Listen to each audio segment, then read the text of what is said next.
What would happen if you lost part of your mind? There are many ways our brains can be affected and change how we perceive things around us, our reasoning, and how we react in certain circumstances. For example, patients being treated for Parkinson's have been known to become compulsive gamblers, where they had never shown such tendencies before. A study in the journal Neuropsychologia even found that lesions in a particular region of the brain tend to increase religious fundamentalism. In today's video, we'll be looking at two examples of people who suffered traumatic brain injuries and how it affected their lives. In our first example, we'll look at a case which is widely known in the psychology and neuroscience fields, the case of Phineas Gage. Phineas was born in New Hampshire in the United States in 1823. He grew up with his 4 siblings on his parents' farm. After working with explosives on the farm and possibly in the mines and quarries in the region, he would eventually become a railroad blasting foreman. On September the 13th, 1848, when Phineas was 25 years old, he went off to work as usual in Cavendish, Vermont, where he was leading a crew which were working on the Rutland and Birmingham line, where they were in the process of blasting to prepare for the line to be laid. This was done by drilling a hole into the rock, inserting explosive black powder, fuse, and then sand, which was compressed using a tamping rod. On this morning, a hole had been drilled and Phineas had inserted the explosive powder into the hole, during which time he was distracted by his crew speaking behind him. He turned to respond to them, after which he turned his attention back to what he was busy with, preparing the rock for blasting. He inserted his tamping rod, which struck the rock inside the drilled hole, causing a spark, much like striking a flint, which then detonated the explosive powder, essentially turning the rock into a cannon and his tamping rod into a projectile. The iron tamping rod, which was just over a meter long, went clean through Phineas' head. It entered under his left cheekbone, fracturing his jaw, went behind his left eye and through his brain, exiting at the top of his head and landing 25 to 30 yards away. Phineas was understandably knocked over, but it is believed he didn't lose consciousness, despite the fact that he had just lost most of the left front part of his brain.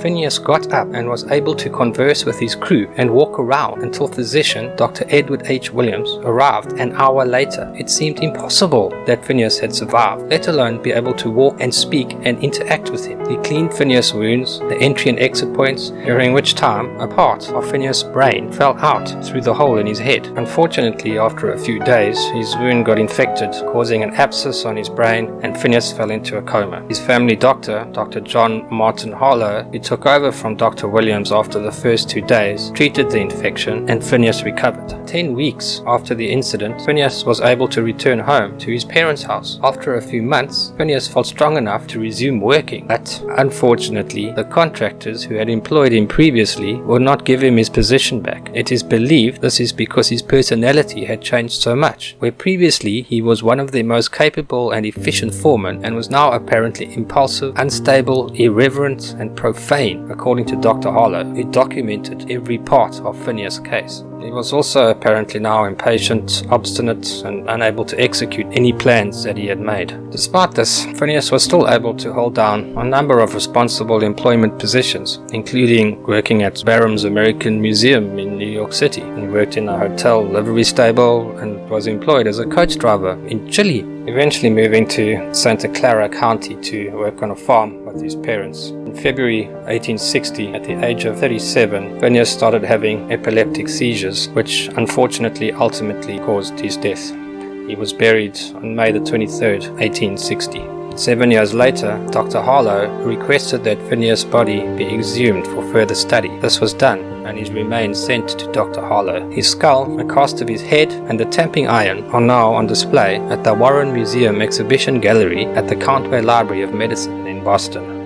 In our second case, we will look at Eadweard Muybridge, who created the first photographic motion picture device called the zoopraxiscope. He, like Phineas Gage, suffered damage to his frontal lobe. Eadweard was born in England in 1830, in the midst of the Industrial Revolution, where he lived at Kingston-on-Thames in southwest London. After working as a sales agent for the London Printing and Publishing Company, Eadweard moved to San Francisco in 1852, where he opened a bookstore, as well as opening an office for the London Printing and Publishing Company, his place of employment in London. In the late 1850s, his two younger brothers also moved to California to work for Eadweard in his bookstore. This allowed Eadweard to make plans for a return visit to London, which would ultimately end up changing his life forever.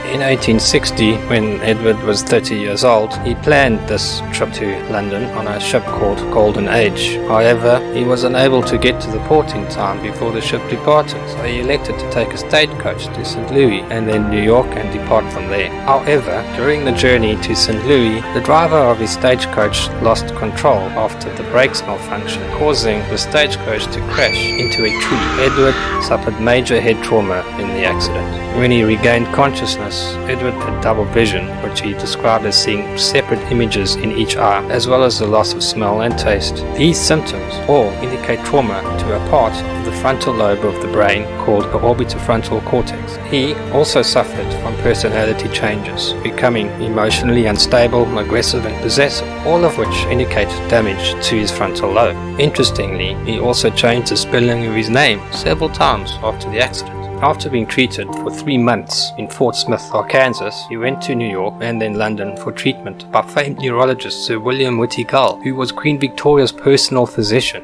It was he who suggested Eadweard consider photography as a new profession.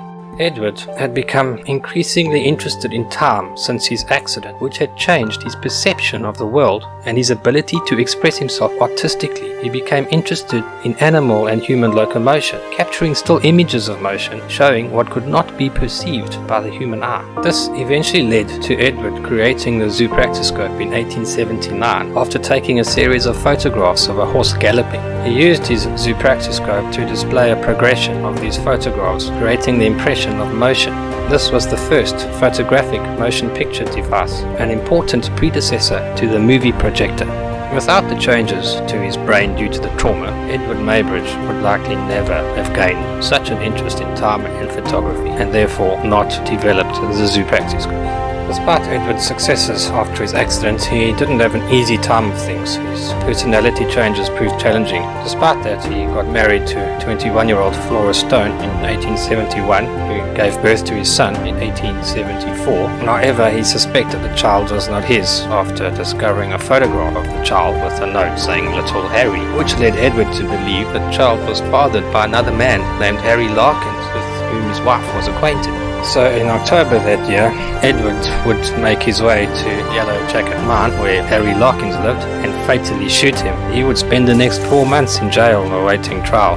His attorney would then plead insanity due to his brain injury. Various witnesses were called to testify to his changes in personality after the accident, leading to him being acquitted on the grounds of justifiable homicide. Flora would divorce Eadweard soon after the trial, and soon afterwards she would pass away. Eadweard returned to photography several months later and continued his studies of locomotion. Eadweard would ultimately return to Kingston upon Thames, where he was born, to spend the last decade of his life. At this time, he was no longer an active photographer, but he continued lecturing and he published 2 books. He passed away in 1904 at his cousin's home in Kingston upon Thames.